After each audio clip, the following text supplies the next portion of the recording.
이번 주에 그 성경을 보면서 또 설교를 준비하면서 드는 생각이 성경은 정말 재미없는 책이다 이런 생각을 좀 했습니다.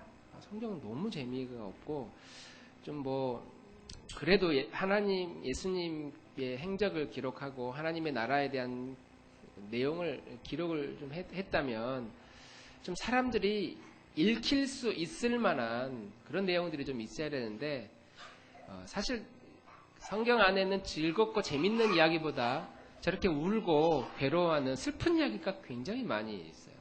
잔인한 이야기도 많이 있고 배신하는 이야기도 나와 있고 부모를 버리는 이야기도 나와 있고 정말 이 성경의 내용이 그렇게 너무 재미없다 이런 생각이 들고 요즘으로 따지면 성경보다 더 재밌는 게 너무 많이 있잖아요. TV를 보면 요즘 제일 뜨는 그 예능 프로가 뭐죠? 윤식당? 끝났나요? 언제 끝났죠? 그거 TV에서 가는 데마다 그걸 틀어주시더라고요. 윤식당 6시 내 고향 이런 거. 차라리 그런 게 재밌지. 성경을 보면 재밌는 내용이라고 별로 할 수 없는 것 같아요. 혹시 성도님들 중에 창세기를 읽으면서 너무나 기쁘다 그런 분 계십니까? 요한계시록 읽으면서 가슴이 뛰고 너무 즐겁고 행복하고 그런 분 계십니까 혹시?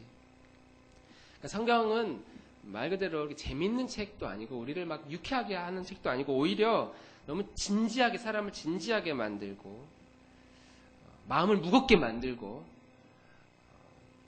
많은 생각을 갖게끔 하는 책이 성경책이 아닌가는 생각을 잠시 해보았습니다. 예수님이 웃었다는 표현이 있을까요? 없을까요?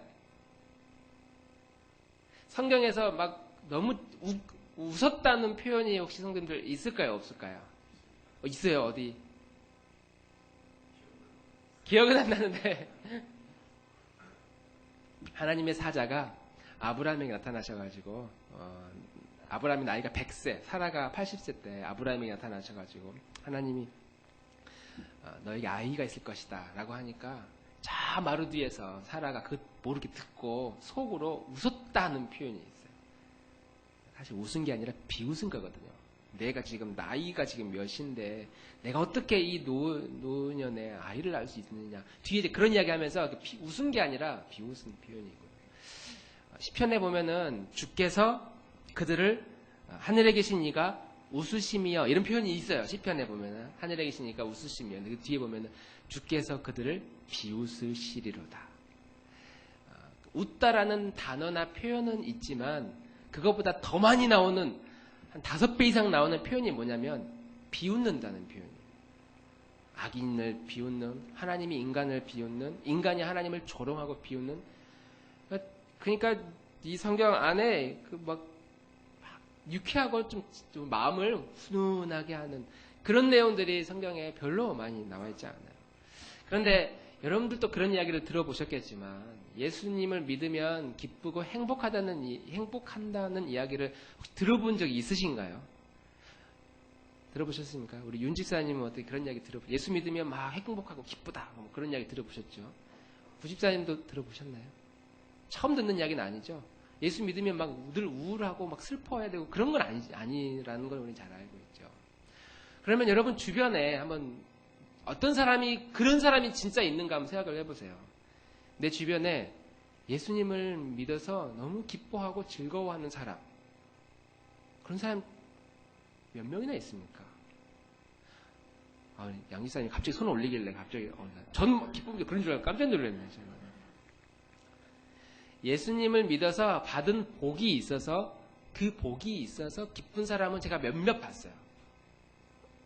하나님께서 복을 정말 많이 주시니까 많이 누리고 많이 베풀고 그래서 마음이 항상 해피한 사람 꽤 많이 있습니다. 그런데 그거 말고 예수님을 믿기 때문에 그 믿음 때문에 막 기뻐하고 즐거워하고 행복해 하는 사람. 그런 사람 친구 중에 혹시 그런 친구 혹시 있어요? 교회 다니는 것이 너무 즐거운 그런 사람. 아니죠. 교회 다니는 사람은 즐거운 사람이 있어요. 그거 말고 예수를 믿기 때문에 신앙 때문에 아침에 눈을 떼 기대가 되고 가슴이 뛰고 두근거리는 그런 사람이 우리 주변에 과연 얼마나 될까? 저도 그런 이야기를 많이 들어봤는데 찾아보면 별로 없어요. 그렇다고 제 자신을 보면 내 자신이 예수 믿어서 날마다 기쁘냐? 그렇지 않을 때가 많이 있거든요.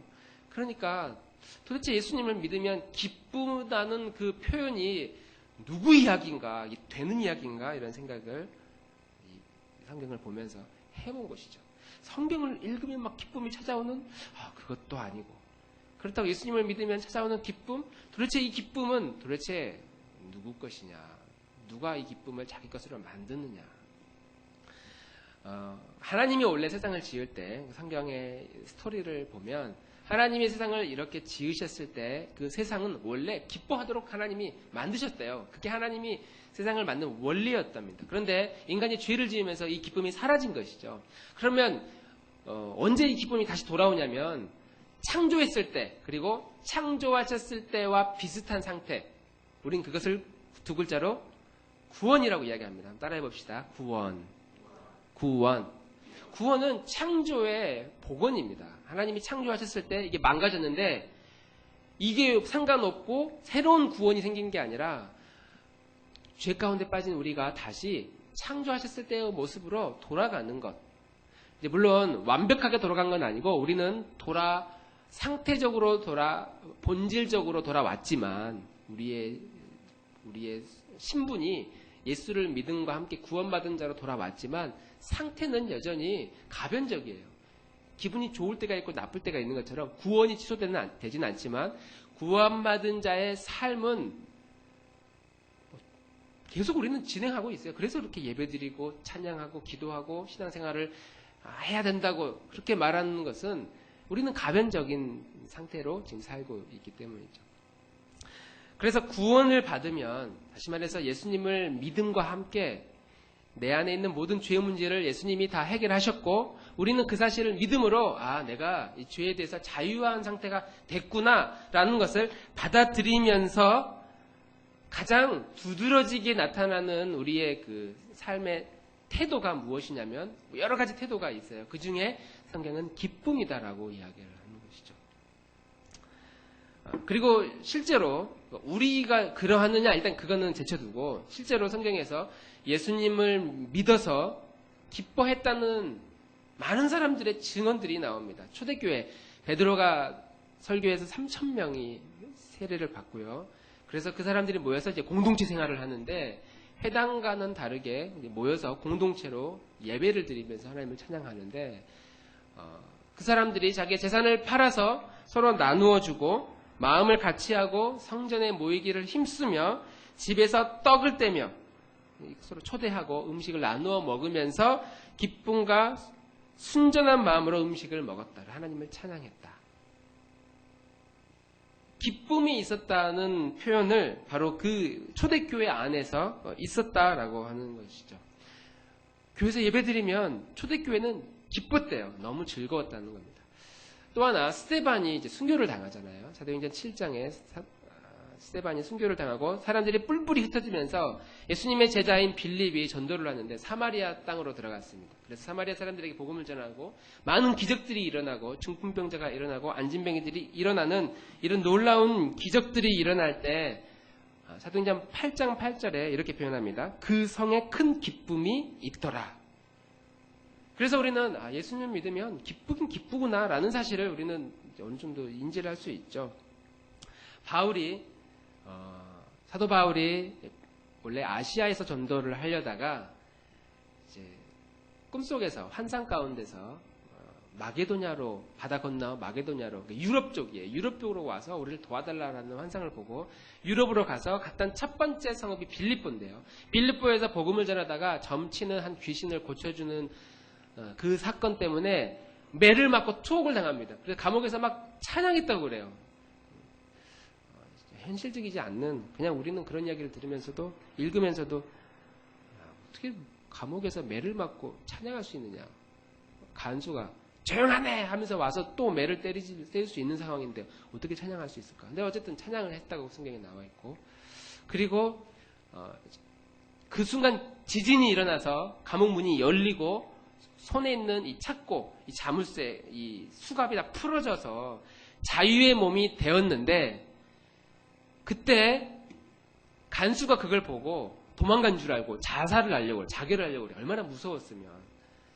그런데 그 순간 이제 바울을 다시 만나게 되고 그래서 복음이 전해지고 간수가 자기 집에 다 초청을 해서 간수뿐만 아니라 집안에 있는 모든 사람들이 다 하나님을 믿어 세례를 받습니다. 그래서 16장 34절에 이렇게 기록합니다. 우리 함께 읽어보겠습니다. 16장 34절 시작.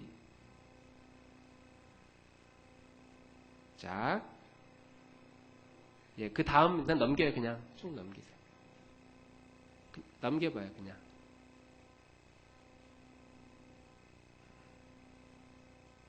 네, 그 다음. 아니야. 너무 많이.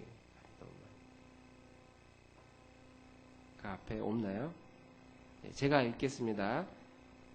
34절 맨 아래 시작. 그들을 데리고 자기 집에 올라가서 음식을 차려주고 그와 온 집안이 하나님을 믿음으로 크게 기뻐하니라. 그러니까 이거는 뭐가 문제인지는 몰라요. 그렇지만 성경은 예수 믿으면 기쁘다 라고 이야기를 합니다. 우리가 제일 많이 알고 싶어하는 우리 성도님들이 일주일 동안 정말 하나님은 뭘 원하실까? 하나님이 뭘 원하실까를 우리가 제일 궁금하거든요. 특히 미래가 좀 더 많이 남은 사람에게는 더 많은 고민을 가지고 있습니다. 살 날이 뭐 한 5년, 내일 모레 이제 이 세상을 떠나게 될 할아버지는 할아버지 할머니라면 내 인생 앞으로 어떻게 될까? 별로 그런 걱정 안 해요. 이렇게 살다가 주님 부르시면 기쁨으로 가지. 그렇게 하는데 젊을수록 미래가 많을수록 하나님이 무엇을 원하실까? 나를 향하여 어떤 계획을 가지고 있을까? 궁금해합니다. 하나님의 뜻이 무엇이냐? 데살로니가전서 5장은 이렇게 기록을 하고 있습니다. 우리 함께 읽어보겠습니다. 16절 그 다음 시작. 항상 기뻐하라. 쉬지 말고 기도하라. 범사에 감사하라. 이것이 그리스도 예수 안에서 너희를 향하신 하나님의 뜻이니라. 하나님의 뜻은 내가 A를 선택할까 B를 선택할까 어떤 눈에 보이는 결정의 문제가 아니라 태도의 문제예요. 하나님의 뜻은 무슨 일을 하든지 상관없는데 기뻐하느냐? 기도하느냐? 쉬지 말고 막 기도하면서 그 일을 하려고 하느냐? 그게 뜻이지. 기도하지 않고 기뻐하지 않고 분노하면서 그러면서 내리는 가장 탁월한 선택, 합리적인 선택을 하나님은 원치 않는다라고 말씀하고 있어요. 그래서 기쁨은 명령, 항상 기뻐하라라는 이 말씀을 보면 명령이고 의무라는 생각이 듭니다. 기쁠 만한 뭐 이유, 뭐 환경 이것과 상관없이 기뻐하라. 짜증나는데 무슨 기뻐합니까? 그것과 내 감정과 상관없이 기뻐해야 된다라고 성경은 이야기를 하고 있는 것이죠. 그래서 우리가 예수님을 믿기 때문에 믿는다라는 것은 예수님을 살아간다는 의미거든요. 한번 따라해 봅시다. 예수님을 믿는다는 것은 예수님을 사랑하는 뜻입니다.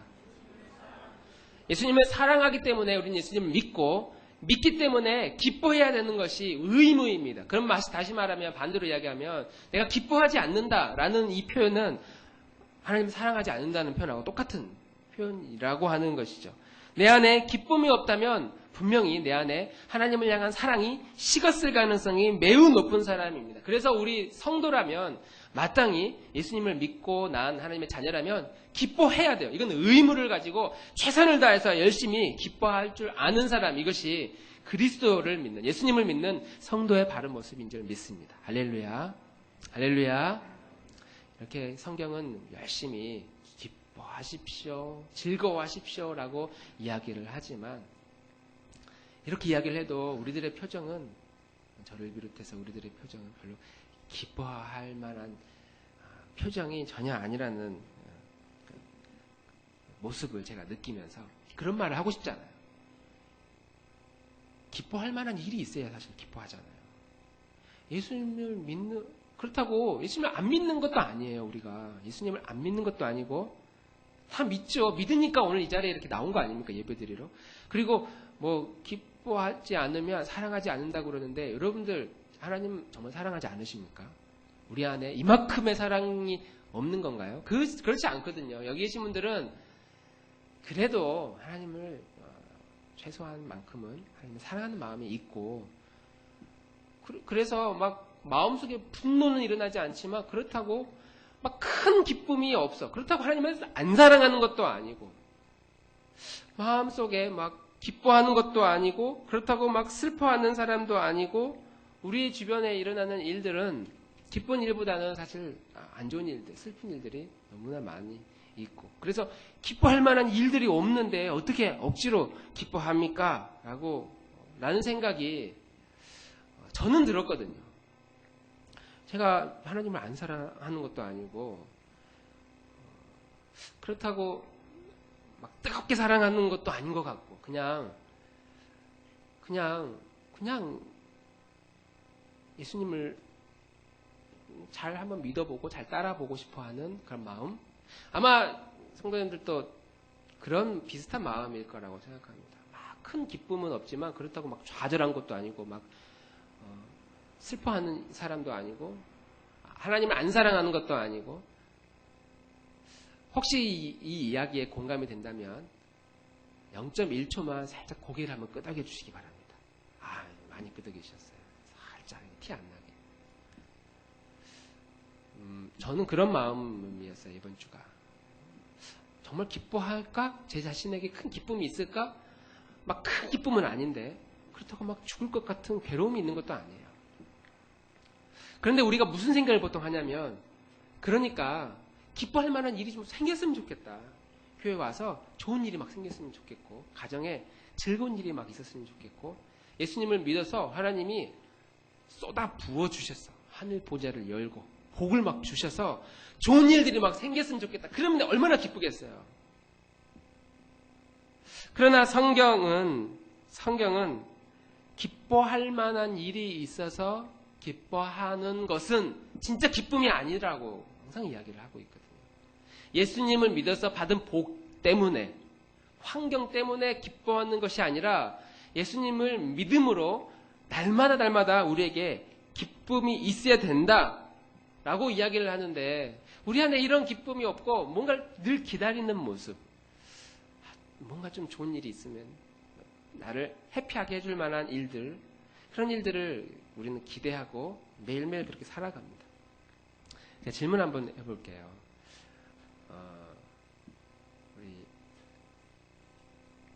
우리 권지사님, 기쁨의 반대말이 뭐일까요? 기쁨의 반대말 슬픔. 우리 6.15 집사님, 혹시 기뻐하는 것의 반대말이 뭐가 있을까요? 네. 우리 대부분 다 기쁨의 반대말을 슬픔이라고 생각을 해요. 그러면 반대로 이야기를 해볼게요. 우리 문준호 집사님, 슬픔의 반대말이 뭘까요? 그렇군요.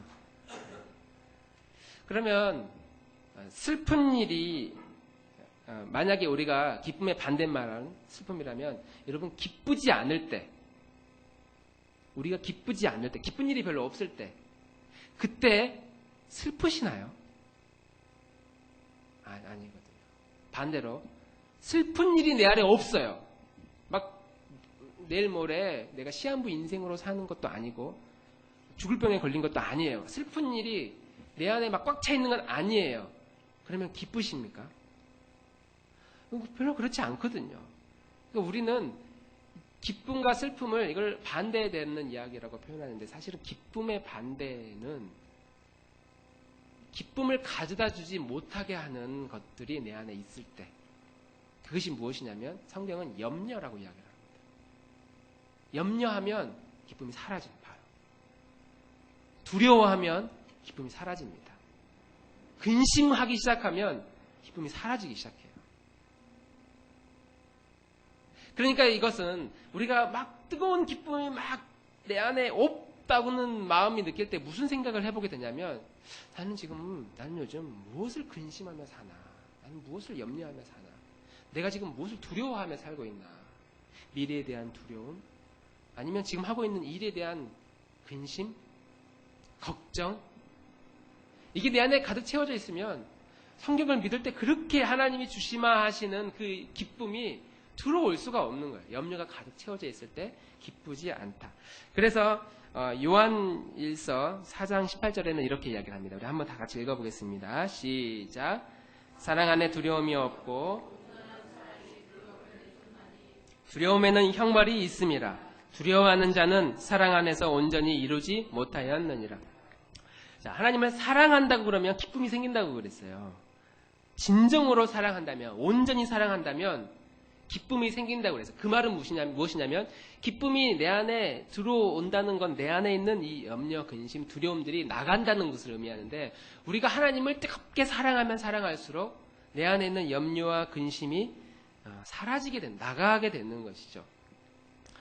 그런데 우리는 기뻐할 일이 있어야 기뻐한다고 일반적으로 생각을 해요. 그리고 그것을 부지런히 찾으러 다닙니다. 그런데 우리 양지연 집사님, 일주일 동안 집사님 정말 기쁘게 하는 일이 많으셨어요? 아니면 슬프게 한 일이 많으셨어요? 여기서 기쁜 일이 난 너무 많았는데 그러면 안 되는데. 어떠셨어요? 진짜 이번 주에? 미래에 대해서 아주 희망적이십니까? 아니면 염려할 만한 게 있으십니까? 네, 염려하는 게 많아요. 물론 그 염려에 대한 태도를 그래도 하나님이 잘 인도해 주실 것이다 이렇게 우리는 가질 수 있지만 현실적으로 안 되는 일들이 우리 안에 내 앞에 많이 기다리고 있거든요. 우리를 두렵게 할 만한 일들이 많이 있거든요. 3년 후에 이 자리에 계신 우리 성도님들 중에 3년 후에 우리에게 무슨 일이 일어날지 어떻게 합니까? 이 중에 누가 불치병에 걸려가지고 치료 불가 선언을 받고 선고를 받고 병원에 누워 계실 분이 5년 후에 나타날지 누가 압니까? 미래는 우리는 모르거든요. 미래는 언제나 우리를 두렵게 하고 우리가 살고 있는 이 세상은 절대로 우리에게 기쁠 만한 일들을 주지 않아요. 10명 중에 한두 명, 나머지 8명, 7명은 기쁠 만한 일 때문에 기쁜 게 아니라 싸워야 되는 것이죠.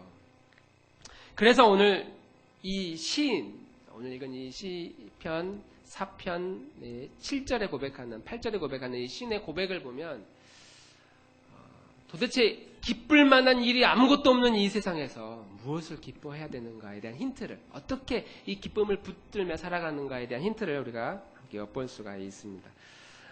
시편 4편을 기록한 이 시인의 상황을 보면요 기쁜 일이 일단 없었던 사람이에요. 그래서 1절에 이렇게 고백합니다. 우리 1절 한번 읽어봅시다. 시작. 내 의의 하나님이여 내가 부를 때에 응답하소서. 내게 은혜를 베푸사 나의 기도를 들으소서. 지금 시인은요 하나님께 막 부르짖고 있는 상태입니다. 막 응답해달라고 하나님께 함성을 지르며 부르짖으면서 내가 처한 이 곤란 중에 곤란하다, 곤궁에 빠지다, 곤경에 빠지다 같은 단어거든요. 내가 이 난처하고 괴로운 이 상황 속에서 하나님께 막 부르짖으면서 쓴 이 시편 4편의 고백은 일단 환경적으로 유쾌한 환경이 절대 아니에요. 그런데 7절에 어떤 고백을 하냐면 우리 7절 한번 읽어보겠습니다. 시작. 주께서 내 마음에 두신 기쁨은 그들의 곡식과 새 포도주가 풍성할 때보다 더하니이다. 내 안에 주님이 기쁨을 주셨는데 이 기쁨에 대한 하나님이 주신 이 기쁨이 그들의 곡식과 그러는데 이 그들이가 누굴까를 생각해 보면 1절에 나를 아마 공경에 빠뜨린 그 사람들이 아니었을까? 나를 괴롭혔던 사람들이 아닐까? 나에게 상처 주었던 그 사람이 아닐까? 나를 힘들게 하는 내 환경, 사람마다 다 다르겠죠.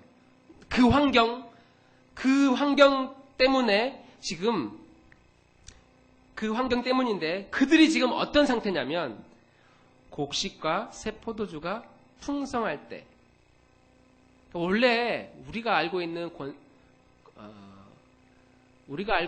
그 상태로는 악인은 항상 벌을 받아야 되는데 나를 공경에 빠뜨린 그 상대방 그 누군가가 지금 곡식이 포도주가 풍성해서 창고가 넘치도록 먹을 것이 풍족하고 잘 나가고 있는 상태 그 상태를 이야기를 하면서 나보다 내 원수가 아주 잘 나가고 있는데 그들에 비해서 하나님이 주신 기쁨이 내 안에 주신 그 기쁨이 더 큽니다. 지금 이 이야기를 하고 있는 거예요. 그런데 우리가 그냥 이렇구나 라고 생각할 수 있지만 잘 생각해보면 이렇게 원래 이야기를 해야 되거든요. 주님이 주신 기쁨은 내가 지금 처한 나의 상황, 나의 힘든 일, 나의 곤고함, 나의 결핍, 내 어려움, 이것보다 주님이 주신 기쁨이 더 큽니다. 원래 이렇게 이야기를 해야 되는데 시인은 뭐라고 이야기하냐면 주님이 나에게 주신 기쁨은 내가 처한 상황이 아니라 남들이 처한 상황, 남들이 지금 잘 나가고 있는 것, 남들이 나보다 더 우월해지고 더 성공하고 있는 사람, 그들이 가지고 있는 그 눈에 보여진 손에 잡히는 것들보다 더 큽니다. 이렇게 이야기를 하는 거예요. 이게 무슨 이야기를 하냐면 우리가 제일 마음이 싸할 때가 언제냐면 내가 열심히 공부했는데 그래서 대학을 딱 갔는데 오늘 우리 대학생들이 안 나왔네요.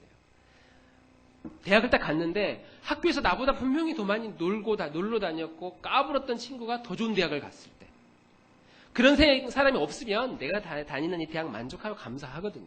그런데 나보다 더 놀았는데 더 좋은 대학을 간 친구가 보면은 마음이 쏴해져요. 우리도 모르게, 나도 모르게. 분명히 대학 다닐 때 별 볼 일 없던 친구였는데 남편을 정말 재벌을 만나서 인생의 꽃이 편. 얼굴 다 뜯어 고친 거 내가 다 알고 있는데 좋은 남편 만나가지고 인생 꽃이 핀 거야. 그냥 나 혼자 그냥 내 수준에 맞는 남편 만나서 행복하게 살고 있는데 그런 사람 보면 그런 친구 보면 마음이 쏴해져요. 근데 남편 딱 보면서 시선이 바뀌죠. 열심히 노력해서 투자를 해서 돈을 벌어서 30평 아파트로 딱 이사를 했는데 그냥 똑같이 했는 어떤 사람은 60평짜리 이사를 갔다고 이야기를 들으면 마음이 쏴해져요. 열심히 일을 해가지고 여행을 다녀왔어요. 제주도. 그래서 페이스북에 SNS에 막 올려서 막 행복한 사진을 올렸어요. 근데 어떤 친구가 동남아시아 여행을 다녀왔다고 사진을 그 에메랄드빛 해변가 사진을 쫙 올려요. 마음이 쏴하죠. 그래서 어떤 친구가 유럽 여행 12박 13일 다녀왔다고 유럽의 그 고궁들 쫙 사진 올려요. 마음이 완전히 쏴. 나는 뭐야, 외국도 못 가고 제주도? 그냥 혼자 즐거운 일 할 때는 재밌는데 나보다 남들이 잘 나갈 때 그들이 곡식과 포도주가 풍성해질 때 우리의 마음이 굉장히 불편해진다는 그 심리를 오늘 이 시인이 알았던 거예요. 그런데 우리는 그럴 때 내 마음의 기쁨이 사라져 버리는데 다 날아가 버리는데 시인은 그런 것들보다 남들이 가지고 있는 풍성함보다 하나님이 나에게 주신 이 기쁨이 전 정말 큽니다. 오늘 시인이 그 고백을 하고 있거든요. 이 무엇이 문제일까? 우리 속상에 미칠 것 같은 그런 상황들, 불편한 마음들, 차라리 내가 가난하고 내가 어렵고 그런 것만 보면 자족하면서 만족하면서 감사하면서 살 수 있는데 남들이 옆에서 그렇게 살아가는 것을 보면 우리 마음이 한번 뒤집히거든요.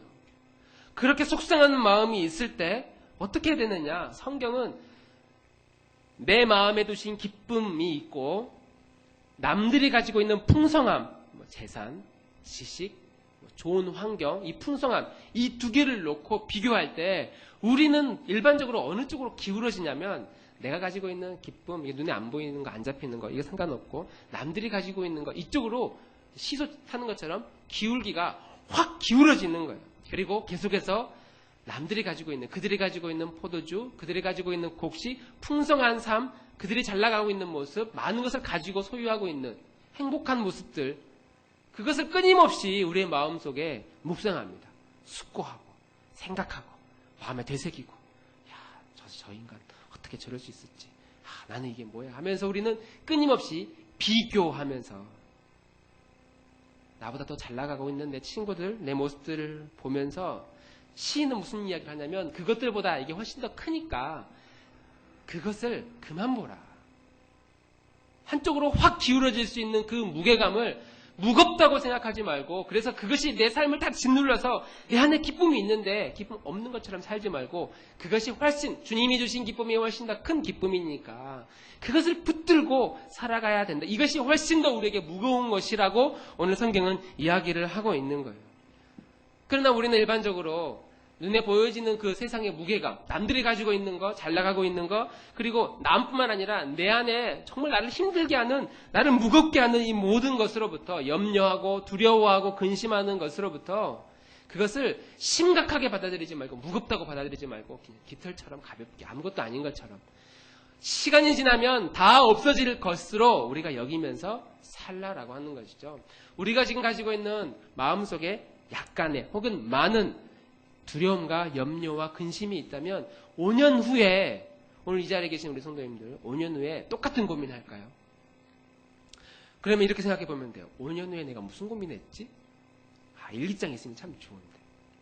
혹시 메모장 프로그램이나 뭐 메모를 하신 분들 5년 후에 10년 후에 썼던 수첩 한번 이렇게 보세요. 무슨 고민했는지.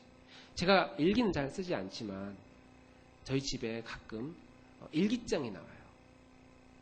제 건 아니고 저희 아내가 썼던 일기장. 20대 청년이었을 때 썼던 일기장. 제가 모르게 봅니다. 막 성경 읽기, 막 쓰기 막 이런 것도 막 있고 거기에 가끔씩 자기 생각이 막 써놔요. 뒤에서 지금 보고 듣고 있어가지고 더 이상 말을 못하겠지만 여기 보면은 이때 막 이런 고민했었구나 막 그런 생각이 들어요. 지금은 전혀 다른 고민을 하고 살아가고 있습니다. 물론 저도 마찬가지고 블로그에 있는 제가 20대 때 썼던 그 블로그가 아직도 살아있는데 보면 창피해서 읽을 수가 없어요. 막 지우고 싶어요. 내가 이런 고민을 이때 했구나. 한편으로 대견하기도 하면서도 한편으로는 부끄러운. 이게 시간 지나면 아무것도 아닌데 경험이 쌓이고 하나님을 아는 지식이 많아지면 이거 아무것도 아닌데 믿음이 생기면 이 별거 아닌데 왜 이걸 가지고 이렇게 심각하고 진지하게 고민했을까 괴로워했을까 그런 생각을 하는 것이죠. 그런 무게감이 우리를 짓누를 때에 우리가 어떻게 기뻐할 수 있느냐. 기쁨은 자연스럽게 밀려오는 것이기도 하지만 그렇게 하기에 우리는 너무 죄성에 많이 물들여져 있었어요. 그래서 어떻게 기뻐하느냐 따라해 봅시다. 기쁨은 훈련입니다. 기뻐하는 것은요 그냥 기쁜 일이 올 때까지 찾아올 때까지 기다리는 것이 아니라 훈련을 하는 거예요. 여러분 혹시 샤워하면서 거울을 보면서 얼굴을 보면서 웃어본 적이 최근에 웃어본 적이 있으신가요? 있으신 분들 한번 고개를 끄덕끄덕. 몇 분이 있는데 참 남들이 보면 안 되거든요. 그거. 내가 막 아무도 없는데 혼자 걸으면서 이렇게 막 웃는 연습 혹은 웃어보면 그 남들이 보면요 되게 이상하게 봐요. 뭐 혼자 거울을 보면서 비실비실 저렇게 웃는 모습 이상하게 좋아 보이지 않거든요.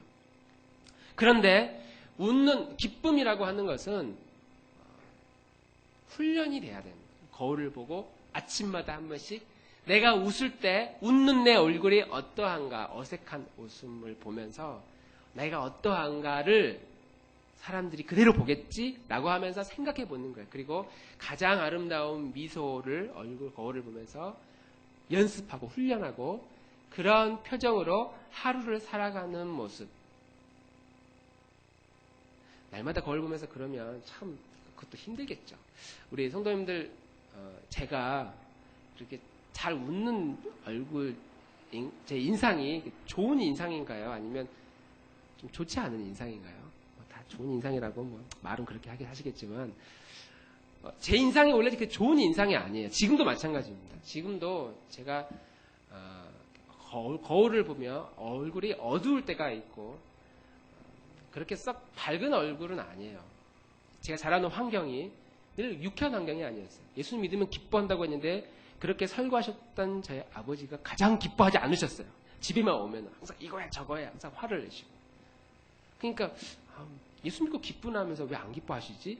그 기쁨이 뭐지? 그런 고민을 해오면서 저는 늘 해피한 사람은 아니지만 기뻐해야 되겠구나. 이걸 그러니까 연습하고 훈련해야 되겠다. 그래서 거울을 보면서 좋은 생각들을 하면서 긍정적인 생각들을 하면서 이것이 나의 것이 되도록 끊임없이 노력을 했는데도 이 정도밖에 안 되는데 또 그런 노력도 하지 않고 기쁜 일이 생길 때까지 살아가는 사람에게 언제 세상이 우리들에게 그 기쁨을 가져다 주겠습니까? 성경은 그런 세상은 그런 세상을 기대하지 말라라고 이야기를 하고 끊임없이 우리 주변에 나보다 더 잘 나가는 사람들이 많이 있고 내 마음을 괴롭게 여기는 사람들이 많이 있기 때문에 그런 시간을 우리가 허송세월하면서 보낼 것이 아니라 시한부 인생 3년 남았는데 3년 동안 두려워하면서 전전긍긍하면서 염려하면서 살다가 주님 품에 안길 것이 아니라 3년을 하나님이 나에게 주셨다 시간을 가지고 3년 동안 풍성히 누릴 수 있는 그런 모습, 이 중에 20년, 30년, 50년 후에 이 자리에 있을 사람 몇이나 되겠습니까? 어차피 우리 인생 살다가 떠나면 죽으면 그만일 것을 이 세상에서 막 이거 꼭 해야 돼, 저거 꼭 해야 돼, 저 사람은 왜 저래, 이렇게 전전긍긍하며 살다가 우리가 얻을 것이 무엇이겠어요? 우리 한번 따라해 봅시다. 기쁨은 훈련입니다. 우리 옆에 앉아 계시는 분들 얼굴 한번 슬쩍 한번 보세요. 얼굴 한번 보세요. 살짝 한번 웃어주십시오. 뭐 어떤가 진짜 정말 어색한 이 신대원 때 절대 옆에 보면서 웃으라는 말 절대 하지 말라고, 그럼 성도를 괴로워한다고 막 그랬는데, 예수님을 믿으면